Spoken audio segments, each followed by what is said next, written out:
Let me repeat that again. This is what Councilman Kenny asked. It says, those four, it talks about solely only for those four areas: unregistered, suspended, or registration, or unlicensed, or suspended license. Are you permitted to take the car? This is the question. If the person cannot produce an auto insurance proof that that is not grounds for removing the vehicle. Judge Perry said no. Correct. Judge Perry said correct. There's not grounds for taking the car if they don't have those things. This is the meeting that they had, but it's not public. It's a scam that's going on. Everything that they're doing, they only targeting certain areas when they're doing this. And then it also goes into Morano asked the question. That's right. If your car gets confiscated for one of those four infractions, they're not criminal acts. All moving violations are infractions. That's all they are, breaches of contracts. But they never teach people that they're contracts. But this is the case. I mean, the meeting that they had. And then they also was talking about how it wouldn't cost the city 10 cents to do it when they started implementing it. But see, people need to have the motor vehicle law book to actually find out, can they do that? Now, what they're taking the vehicle, what they claiming to take the vehicle under is Title 6309, which is, where's 6309 at? Now, I'm going to read to you what it is in this book. And which book is that? This is the Pennsylvania Motor Vehicle Law. Okay. And they have this in the courtroom, believe me, man. They have this in the courtroom. 6309.2. Immobilization and towing and storage of a vehicle for driving without operating privileges, right? And then it goes on, if a person operates a motor vehicle or a combination on the highway or traffic ways of this Commonwealth while a person's operating privileges is suspended, revoked, or canceled, recalled, or disqualified, or an other person's is unlicensed as verified, appropriate law enforcement officer in cooperation with the department, the law enforcement officer shall immobilize the vehicle, and appropriate judicial authority shall be notified. That's the way they're supposed to do it. Immobilize don't mean take. It means to stop it. You remember they used to tell you to get out your car yet? You just said that the last time, remember? Right. Yeah. That's what they're supposed to do. You're supposed to stop it, and that's due process, and then you have a hearing on it. Right. They don't do that because they know people is not reading this. That's one of them. There's only two ways they can take the car. Now, this is the second one, just for those that may be looking and say, well, they quoting 6309.1. Where's that ticket at? Did I see that ticket? This is their tickets, right? On the back of their tickets, they have all the citations that they will give you on the back of here. But on here, they only have a couple of them. 6308 they got on here. 1606 they got on here. 1501 and 6308 and 1311. This is on the back of any ticket that they give you, right? Now, I'm showing to tie everything in on what they're doing to people. Now, 6309.1 says impoundment for non-payment of fines, vehicles in combination with a gross vehicle weight rating at 17,000 pounds or less. How much a car weigh? That sound like a truck, don't it? It sound like a truck. It says a weight of 70,000 pounds or less. So which one are they charging people? Then there's another one, 6309 period. So when they give people tickets, which one are they quoting? 6309.2, 6309.1, or 630.9? So the other 630.9 says impoundment of a for non-payment fines for vehicles combination gross weight rated at 17,001 pounds or more. Don't no car weigh that much. That's a tractor trailer or a truck or a bus or something like that. It has nothing to do with your private vehicle. Most of those motor vehicle laws is referring to commercial vehicles. Right. And this is why I had this set up over here, because in this is from a law dictionary, and it talks about motor carriers, and it talks about the city having the right to regulate the streets by motor vehicles for hire, and the issuance of a license being permission. This is out of a law dictionary. And what definition is that from? This is from a Black's Law Dictionary. That's cool. You know, it says the license is a mere privilege. The license to operate a motor vehicle is a mere privilege and not a contract property right. So everybody keeps saying it's a contract. It's not a contract. It's a contract property right. So I issued it to you so you can work for me. So that's how it becomes the privilege or the permission. Because now what am I doing? I have to give back to the roads when I tear the road up.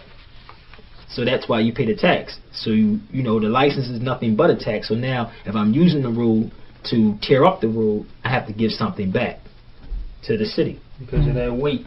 and pounding on the Exactly, road. because you tearing up. Now watch who's violating this every day. You got cops sitting on the pavements, you know, laziness, sitting there clicking lights, and if you see them pull up on the pavements, they supposed to pay all that. They supposed to have licenses, but they tell you that you're supposed to have it. And they're taking people's property without due process. And there's like many mad case laws, man, that I have on that. Where's that case laws at? And it talks about, did I bring it? I believe I left it home. And it talks, I had an attorney, actually a prosecutor, ex-prosecutor, and was giving me some case laws how they couldn't take the car without having a hearing. If I can find it in these piles. What about if a person don't have a driver's license? The thing is that I'm very careful about telling people not to have the driver's license because I know how ignorant the police are. Right. People need to be educated on this type of information, have the motor vehicle law book, so if you do or don't have the license, you know how to go in and challenge them. Because they have this book. When you go to traffic court, they have this book. You can quote every section in here. And actually, it has by definitions inside. It has definitions in this book also. And now, I'm just run off a couple of definitions they got. It says passenger. A motor vehicle except a motorcycle designed primarily for the transportation of persons designed for carrying no more than 15 passengers. This is passenger vehicle. You're just not going to see the definition of regular passenger. Passenger vehicle, what do? They pay fare, don't they? It's a commercial activity. You won't see regular passenger in this book. Motor carrier. It says one is a motor carrier vehicle, a truck, tractor, trailer, combination, gross weight, registered gross weight exceeds 17,000 pounds. That's motor carrier vehicle. Motor vehicle. A vehicle which is self-propelled except one which is propelled solely by human power or by electric power obtained from overhead trolley wires. Which one do you have? That's all you have in here. So which one everybody having? Which one? The motor vehicle, motor carry vehicle, motor vehicle, or which one? This is what you'll find in the book. So don't think that these attorneys, these judges, they don't know this, because to be a judge, I know in the Commonwealth, you have to study Title 75, Title 42, and Title 18. And that's why you need to be a judge? Yeah. The administrative judges, traffic court. So they have to read this book. So if I'm sitting there and I know this, and that's why I couldn't be the judge. I mean, I would have this book sitting there and be like, wait a minute, let me analyze this for a minute. No, they don't have that. They don't have this. Okay. Dismissed. Not guilty. See? But now, we were just talking about liens, right? He even talks about liens in this book. It says, owner, a person other than a lien holder having the property right and a title to a vehicle. Other than the lien holder. Because you could have your wife being a lien holder and you could be the occupier. But now, if they were to take your car, they have to contact the lien holder. They can't sell the car without till the lien is released. See, it's interest. Just like they can do it on your house. If you owe a water bill, they can put a lien against your house. Can't do anything, right, until you satisfy the lien, right? Same thing you can do with your car is to put the lien against the car, and they have to contact the lien holder in order to release the lien. So you could say the car can be worth, let's say, $3,000. You can say I want $10,000 for the vehicle. Now what happens? You're setting yourself up to get compensated for your property being taken. That's how you set it up. It's very simple. So that's why I said, rather we have the license or not and don't have the license, they can still never have jurisdiction. It's because the ignorance of the people, they don't know. Rather, I know where I'm at and I know who I'm dealing with, so I can deal with or without it. So what we got to do is start exposing that. And these people in traffic court, that's why sometimes people go to fill off at traffic court, as soon as you get out of traffic court and move it to common pleas court, they throw the case out. Because some people may tie it up. See what I'm saying? They may tie this up and have it going on and on. Because I used to go in the courtroom and quote every section out of the book. And they used to have, I know the DA for PennDOT, they carry a yellow one. But it's the same book. So I would quote every section in here inside the court, because now we are in a court of records. Traffic court is not court of record. So they can say what they want to say. It could be a stenographer, it could be a tape. So usually that's why when you go to traffic court, they can say what they want to say. Shut up. What?